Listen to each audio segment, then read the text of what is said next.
వేటన్ news కి స్వాగతం. పవిత్ర రంజాన్ పండుగను పురస్కరించుకుని అనంతపురం అశోక్ నగర్ డ్రైవర్స్ కాలనీలోని ఈద్గా మైదానంలో నిర్వహించిన ఈద్ నమాజ్ ప్రార్థనలోని అనంతపురం పార్లమెంటు సభ్యులు శ్రీ అంబికా లక్ష్మీనారాయణ పాల్గొన్నారు. భక్తి, శ్రద్ధ, ఉపవాస దీక్షలతో రంజాన్ మాసాన్ని పూర్తి చేసుకున్న ముస్లిం సోదర సోదరీమణులంతా అన్ని రంగాల్లో విజయాలు సాధించాలని ఆయన మనస్ఫూర్తిగా ఆకాంక్షించారు.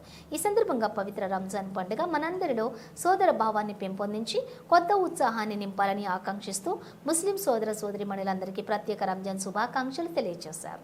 ఎంపీ మాట్లాడుతూ రంజాన్ పండుగను అందరూ కలిసిమెలిసి ఆనందంగా జరుపుకోవాలని, నమాజులు చేసి పిల్లలను మంచి ప్రయోజకులుగా తీర్చిదిద్దాలని సూచించారు.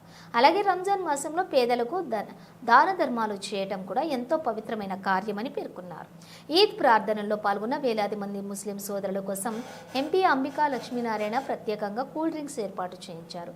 వీటిని శివప్రసాద్ మరియు ఐఎంఏ భాష చేతుల మీదుగా అందజేశారు. ఈ కార్యక్రమంలో ముస్లిం మత పెద్దలు, ముస్లిం సోదరులు అనేక మంది పాల్గొన్నారు.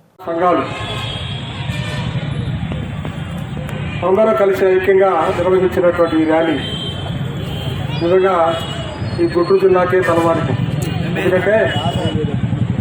ఎందుకంటే ఒక దైవజనుడి మృతి అది సహజమైనదైతే అందరూ యాక్సెప్ట్ చేస్తారు. సహజం కాదు అంటే ఇంతవరకు ఎక్కడా స్పందన కనిపించడం లేదు.